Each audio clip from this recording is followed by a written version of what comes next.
whole notion of wishy washy and feely and like talk about that Yeah, limitation. I think that's getting broken down. Like I'm not a kind of a wishy washy like soft kind of person. I don't think, but you know, there's too many stories of where this has gone really badly wrong for people.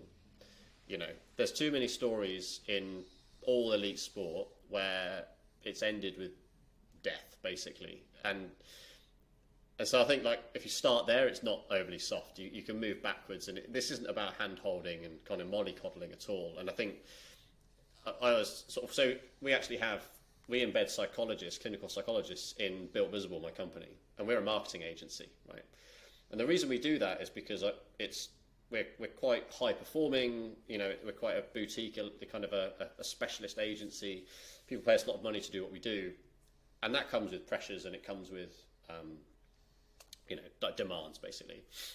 And we embed psychologists in that organisation because their ability to handle the stresses and the ups and downs of work will just make them unbelievably powerful in their careers. And like, so that benefits me now and Built Visible now, and it will benefit them in their careers. And what's really interesting about it is I think the perception of doing that was like, oh, it's like soft, like you're pandering, like, you know, Gen Z, all this type of thing.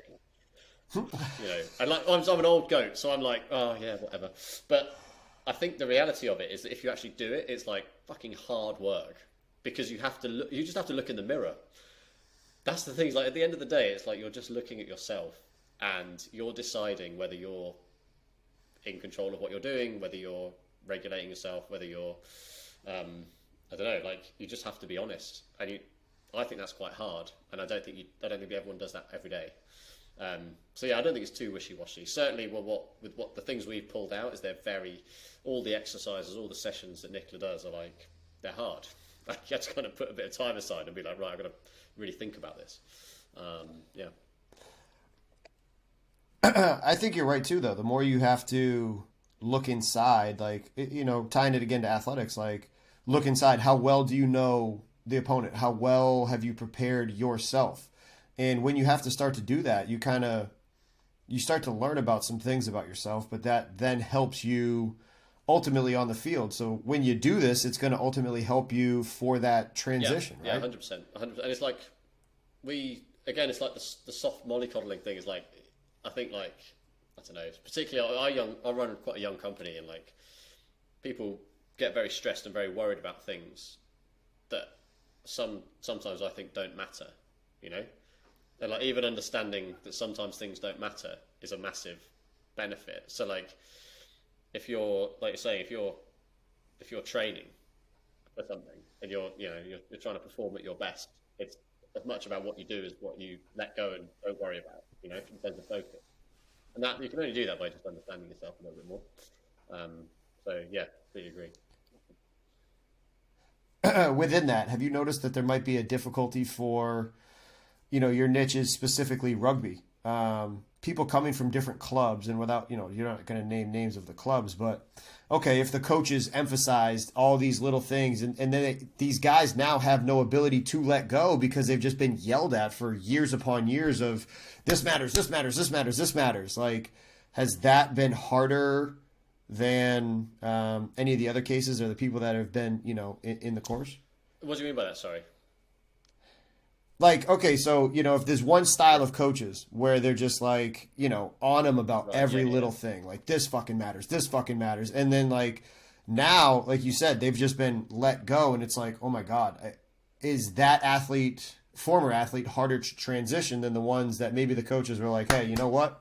You know, kind of figure it out, laissez-faire, lack of a better term. It's such a good question, because it's introducing this variable that is going to be everywhere. And the whole thing about that is the course is designed to allow someone to separate themselves as much as possible from whatever context they're in, right? So like you might just say coincidentally the final rugby club you're at, or the final like trainer you have or whatever is like super structured. Then say you have an injury that overnight ends your career, you're going to go from having a very highly structured environment day to day to absolutely nothing. And that's a big issue. Equally, you might have someone who's very loose and kind of like, yeah, do what you want, as the final club or trainer that you have, and then you transition this, and you kind of get to the same where you don't have that, or even you transition to a job that is very structured, and then that's the reverse, right? And the whole point is like, where's the agency in that, in terms of your own ability to manage it? Because that's kind of the point of the course, I guess, is like, it shouldn't matter what environment you've come from if you're in control of your stuff, you know? Like if you've empowered yourself, then it kind of takes the external factors out of the equation. And I think that's like, if you look at any high performing sportsman who makes a clutch play, like they've just removed everything else. They've just gone, right, it's me.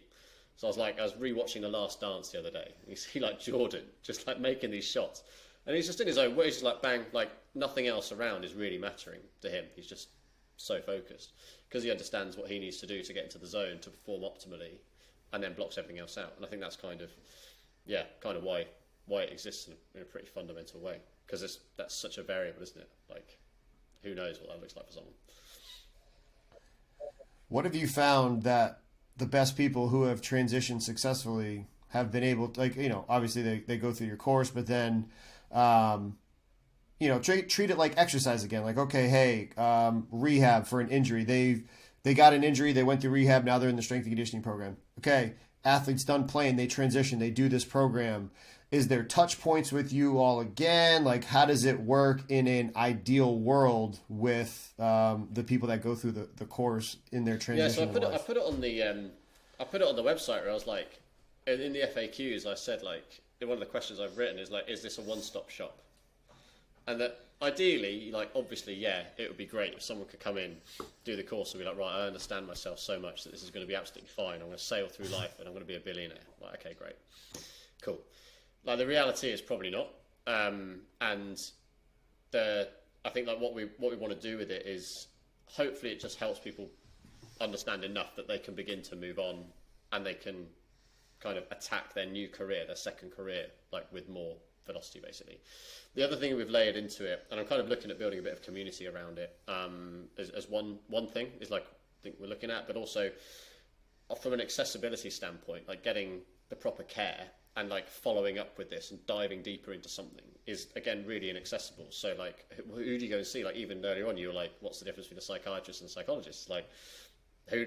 Yeah, like I know the answer, but like only because my sister's one. So like, even that kind of thing, or what kind of a therapist should I look for, or what, you know, like, am I just being soft? You know, should I go and like, how do I do this?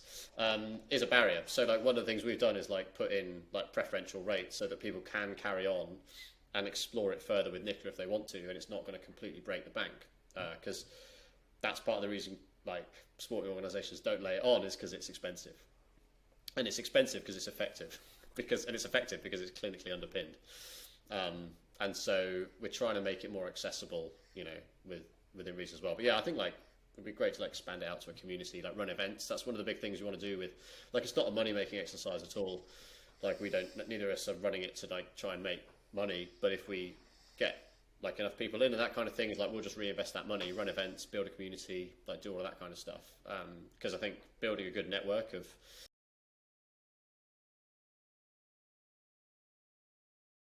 Congratulations on making it to the end of the video. Why don't you celebrate by watching more videos just like it? You can also help us on our quest to placate the algorithm gods by liking, sharing, subscribing, and commenting. Thank you.